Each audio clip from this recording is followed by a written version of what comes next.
sahwi. Sabab yang menjadikan orang disunahkan untuk sujud sahwi. Sujud sahwi ini adalah sujud untuk menutupi ya kekurangan-kekurangan ya di dalam sholat. Dan sujud sahwi ini dikerjakannya setelah selesai membaca tahiyat akhir sebelum salam. Ya. Sekali lagi yang dikatakan sujud sahwi itu dikerjakan setelah membaca bacaan tasawuf akhir sebelum salam. Jadi dan dikerjakannya 2 kali. Karena ada sebagian kita mengatakan bahwa sujud sahwi itu cuma sekali. Enggak, 2 kali sujud sahwi.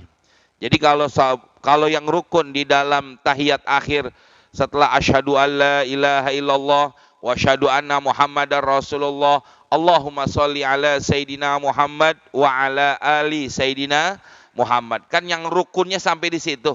Adapun sholat Ibrahimiyah dan lain sebagainya itu perkara sunnah. Kalau dia baca sampai situ Allahumma sholli ala sayyidina Muhammad wa ala ali sayyidina Muhammad, sebelum dia salam sujud dulu, Allahu akbar, sujud.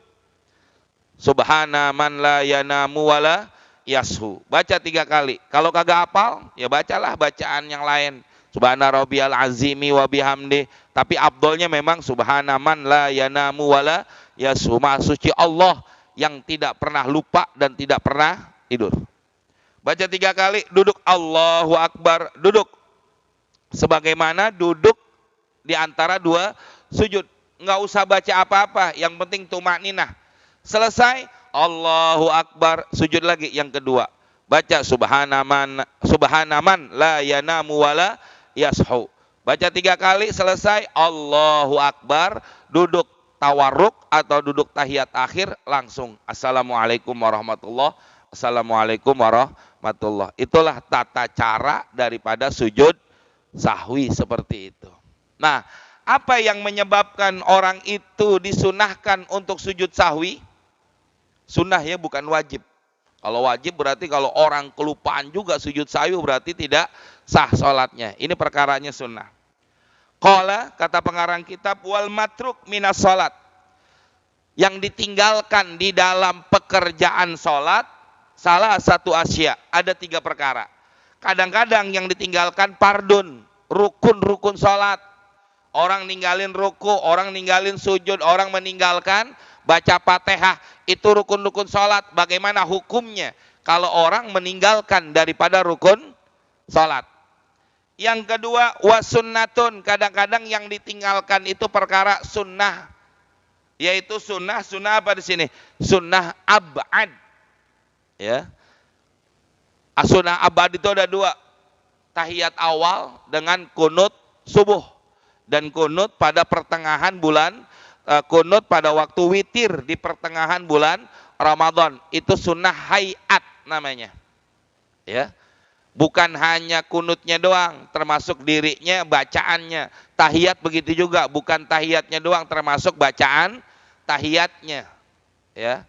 Nah, itu semuanya dikatakan sunnah hayat. Bagaimana nanti orang yang meninggalkan daripada perkara-perkara sunnah hayat? Bagaimana hukumnya? Nanti di bawah akan dijelaskan. Yang ketiga, bukan hayat, ab'ad. Yang ketiga, wahayatun. Yang ketiga, kadang-kadang yang ditinggalkan di dalam sholat itu adalah sunnah hayat. Ada berapa sunnah hayat? Kalau kita apal rukun-rukun sholat yang 17, dan yang kita apal 2 daripada rukun atau sunnah ab'ad, sisanya itu adalah sunnah hayat. Apalin dulu tuh yang 17 rukun-rukun sholat. Apal gak? Pertama niat, kedua berdiri, ketiga takbiratul ihram, yaitu baca Fatihah, terus ruku, tumakninah, i'tidal, tumakninah, sujud, tumakninah, duduk di antara sujud, tumakninah, tahiyat akhir, duduknya, ya, duduknya, bacaannya, salawatnya kepada Nabi, ya. Yang ke-16 adalah salam, yang ke-17 adalah tertib. Itu rukun-rukun sholat. 2 sunnah hayat, sunnah ab'ad, yaitu tahiyat awal dengan kunut subuh. Yang sisanya itu adalah sunnah hayat, doa iftitah, apalagi baca surah, bacaan pada waktu ruku, bacaan pada waktu i'tidal, bacaan pada waktu sujud, bacaan pada waktu duduk di antara dua sujud. Itu sunahnya. Takbir, intikol, angkat tangan pada waktu sholat, itu semua yang disebut dengan sunnah hayat. Nah, bagaimana hukumnya manakala kita meninggalkan daripada itu salah satu di antara tiga macam tadi? Satu-satu dibahas oleh pengarang kitab. Pal pardu, adapun perkara pardu atau perkara rukun di dalam sholat, la yanubu anhu, tidak bisa digantikan anhu daripada perkara pardu yang ditinggalkan, sujudus sahwi, dengan sujud sahwi. Orang sholat nggak baca Fatihah nggak bisa digantikan dengan sujud sahwi. Kenapa? Rukun. Sesuatu yang memang harus dikerjakan, sesuatu yang tidak boleh tidak harus dilaksanakan. Itu namanya rukun. Nggak bisa diganti dengan sujud sahwi. Ya, saya lupa sholat baca Fatihah, ya udah tinggalin. Ntar kita sujud sahwi aja di rakaat terakhir. Nggak bisa. La yanubu anhu. Kalau perkara fardu, perkara rukun di dalam sholat, manakala dia tinggalkan, nggak bisa diganti dengan sujud sahwi.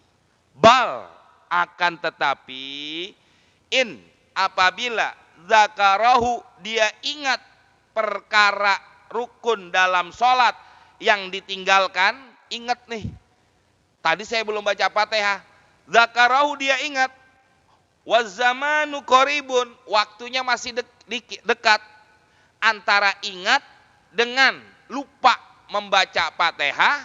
Salah satu ini contoh aja Fatihah ya, rukun-rukun sholat banyak. Antara ingat dan pembacaan daripada Fatihah waktunya dekat, atabihi, kerjain. Atabihi, datangkan, artinya kerjakan daripada bacaan Fatihah. Umpama begini Pak Bu, kita lagi diri, mungkin dia sholatnya ngantuk, kan namanya makmum wajib nggak baca Fatihah? Bukan hanya imam doang yang wajib baca Fatihah, makmum pun wajib baca Fatihah. Kenapa? Karena itu rukun di dalam sholat.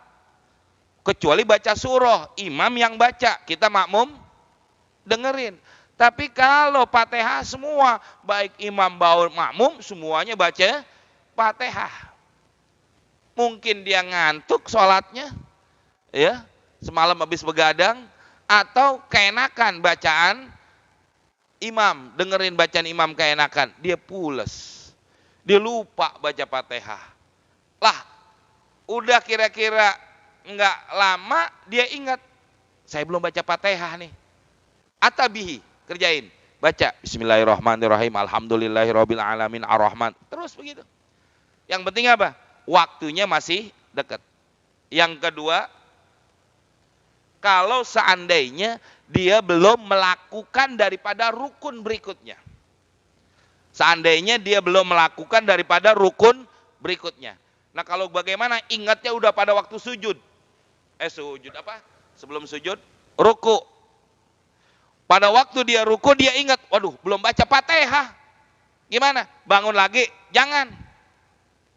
Kenapa? Karena waktunya udah lama. Waktunya udah lewat dan udah melakukan daripada rukun sholat yang berikutnya. Ya, kalau sudah melewati daripada rukunnya, sedangkan dia sedang melaksanakan rukun sholat yang berikutnya, rukun yang ditinggalkan, tinggalin udah. Nggak usah dibalik lagi baca Fatihah. Lagi ruku, ingat belum baca Fatihah, diri lagi baca Fatihah. Jangan. Kalau dia tahu hukumnya itu haram dan dia sengaja, maka batal sholatnya. Sekali lagi, kalau dia tahu hukumnya itu haram dan tidak boleh kayak begitu, dia kembali berdiri untuk baca Fatihah, batal sholatnya. Ya, sholatnya batal. Kalau dia tahu. Bagaimana caranya kalau udah begitu? Belum baca Fatihah, ingatnya lagi ruku, tinggalin, lanjutin aja rukunya. Terus habis ruku, i'tidal, habis i'tidal sujud dan lain sebagainya. Tapi rokaat di mana dia tidak membaca Fatihah atau rokaat di mana dia tidak melaksanakan rukun sholat, maka rokaat itu tidak dihitung. Sekali lagi, rokaat di mana dia tidak mengerjakan rukun sholat, termasuk salah satu Fatihah, maka rokaat itu tidak dihitung. Tadi rokaat keberapa? Rokaat kedua. Berarti rokaat itu tidak dihitung. Rokaat kedua. Berarti dia naik lagi diri baru rokaat kedua. Yang harusnya udah jadi rokaat ketiga karena rokaat kedua tadi tidak dia baca Fatihah, naik lagi diri baru rokaat kedua. Yang harusnya rokaat ketiga. Paham? Jelas nggak Pak? Bingung? Enggak? Masuk bingung gitu doang. Ya, nih suara udah mulai habis nih. Ya, karena ini banyak kerjaan begitu jamaah. Banyak orang ngerjain sholat seperti itu. Ya, maka dikatakan in dzakarahu wa zamanu qaribun, apabila dia ingat dan waktunya dekat, atabihi kerjain.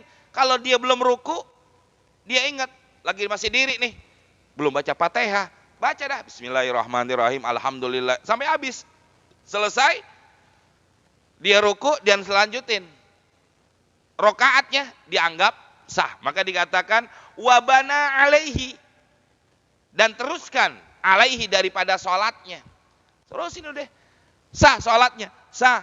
Tambahin rokaat, nggak perlu. Kenapa? Karena dia baca Fatihah sebelum melaksanakan daripada rukun sholat berikutnya.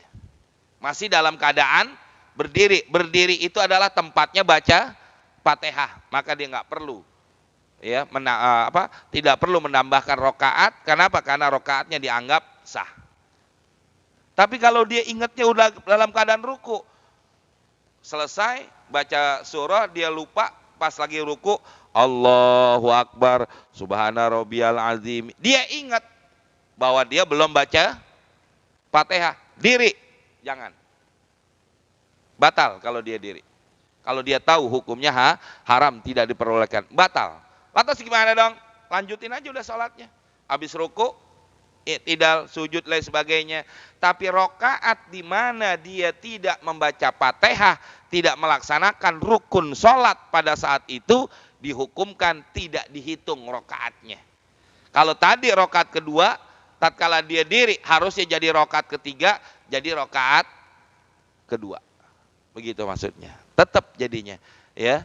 Berarti sholat 5 rokaat dong. Iya. Makanya nanti ditutup wasajada lis-sahwi, maka dia sujud buat sujud sahwi. Itu maksudnya demikian.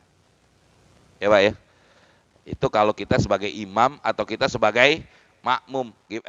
Kita sebagai imam atau kita sholat sendiri. Gimana kalau makmum? Beda lagi keterangannya. Kita baca dulu.